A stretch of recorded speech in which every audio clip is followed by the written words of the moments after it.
Welcome back to Life the Wild Ride, and I'm just doing a quick video here because we're going on vacation after tomorrow. My son graduates tomorrow, so Tracy sleeps just to work tonight. Really not getting into anything big, but we got our countertop sanded, and I just got to do a couple repairs. I had a crack here that developed, most of which will be covered up with the sink and other stuff. So I super glued that, and that'll be sanded down. And then I have a spot here where the board didn't quite come together before the glue set. So I am going to glue and shim it with this, and I'll tap that down in there and get it started like that. And then we will, I'll tap it down there good snug, glue it, cut it off, and then sand it down, and then that repair will be made. And then this countertop will be ready to poly. When we come back from vacation, I'll be able to do the final touch-ups, poly it, and it'll be done. Then we'll be working on the backsplash, which I might actually cut that today too. So anyways, let me just go ahead and get this glued up here and this piece in there. And all I'm using is a shingle to do that. So okay, so what I've done is I just took a shingle and I put it on the, because it was still a little too tight to fit. It wouldn't even start.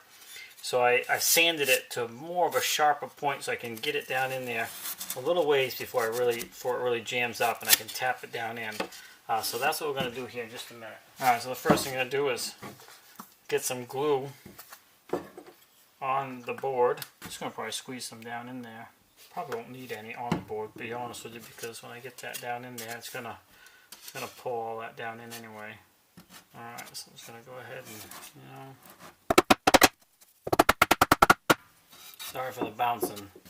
Alright, so that's in there good and snug now.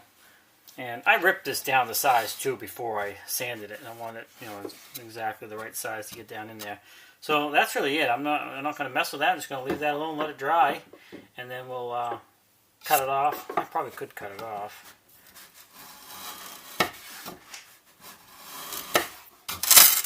There we go. Just got to score it a little bit. And once that dries, we'll go ahead and sand that down. So that's really just a quick repair that you can do that you won't even notice, because these are actually cedar shingles, and this is a cedar countertop, so it'll look like just another piece of the countertop. So no big deal. We'll get that dried up, and we'll probably going to move on to the backsplash real quick. Alright, so there's my backsplash right there. Now, believe it or not, this was a backsplash in my house before I redid my kitchen, and it's out of the same wood, cedar.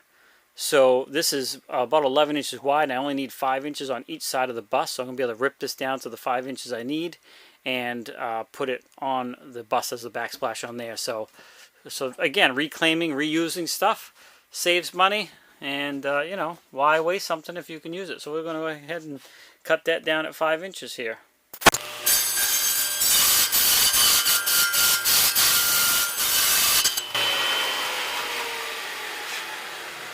All we need to do now is cut it down to length, bring it on the bus, and see what it looks like. First I got to go measure the length again to make sure I get it right. Okay, so I cut the backsplash piece down, and I'm just going to go ahead and set it up here and just see what it looks like real quick.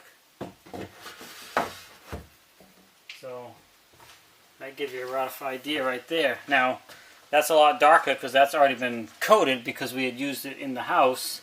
And the countertop will resemble that color except for the tiger maple and of course the tiger maple and the other wood out here. So these will stay light, but this will darken right up like that, and this will be like a racing strip kind of thing. So there'll be an outlet in here. That's what these wires are for, and then this will be also capped off with probably a nice piece of pine or something, light colored, to give it a little more contrast and trim.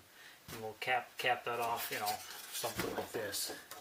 There'll be a cap up there. It'll go right up to this window. And I tried to design it so it came right close to this window here, which it looks like it worked out pretty good. And we'll insulate behind here as well. I'm going to put a full 2 inch of insulation in all these 3 windows for sure, because we're never going to access or be able to see through them, so might as well get the insulating factor, but we'll still be able to drop these top windows down, you know, if we want to, like this, and get a nice breeze. Oh, that's a nice breeze coming through. So that's the plan there. So a little bit, you know, just little projects here and there. Again, not doing a heck of a lot because we're getting ready to go on vacation. I don't want to get into anything big, but when we come back, hopefully we can really start tackling some more stuff. In fact, what I want to do when we come back is this last wall we got to build here for the refrigerator / convection microwave above it. Then we can start building this cabinet here. Like I said, the other thing I'm doing is going to insulate behind here. And this one I got to notch out a little bit for the emergency handle. I'm just going to get it down in there. Make a mark so I can cut that out. I might be able to get it to go by it actually.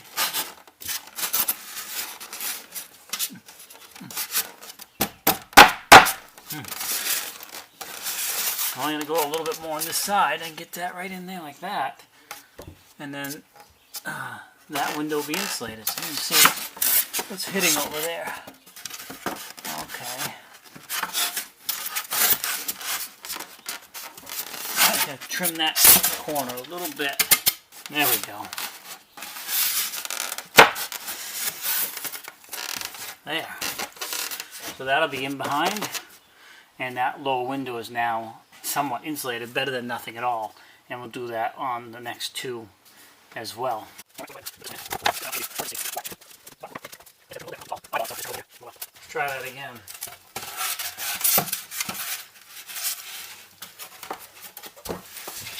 Just gotta go a little bit more. So close. Okay, you know what to say, 3rd time's a charm. So, there we go. So, we'll get that pressed in place. I'll probably put a shim here. Oh, maybe nothing special. It can almost be something like that, just to hold it tight. Well, I guess it's not thick enough, but something. I'll put shims behind these, just force them tight against the window, like that. One on that side, cut it off, of course. And then once this is up here, like this, and we put a trim board on top here, a ledge. We'll screw down to this for the ledge, each one of these, and there's our counter. Drop that there. So yeah, it's coming along. A little at a time. I just gotta find another piece of insulation so I can do this 3rd window here, and at least the insulation will be up. And remember not to forget to close that window too. So that's just a quick update of the bus build here. You know, I appreciate you coming by, and I got videos releasing every Monday still, pretty much bus related, and might stick some videos in between that might have other topics. But if you're interested in the bus, come back Monday mornings at 9 a.m. Eastern Time. Have a great day, and don't forget, life is a wild ride. Well, once again, thanks for swinging by. Jay, Life the wild. I need to see Nathan, like, now. Hold on a second. Thank you. Alright, before we're interrupted, thank you for swinging by Life the Wild Ride.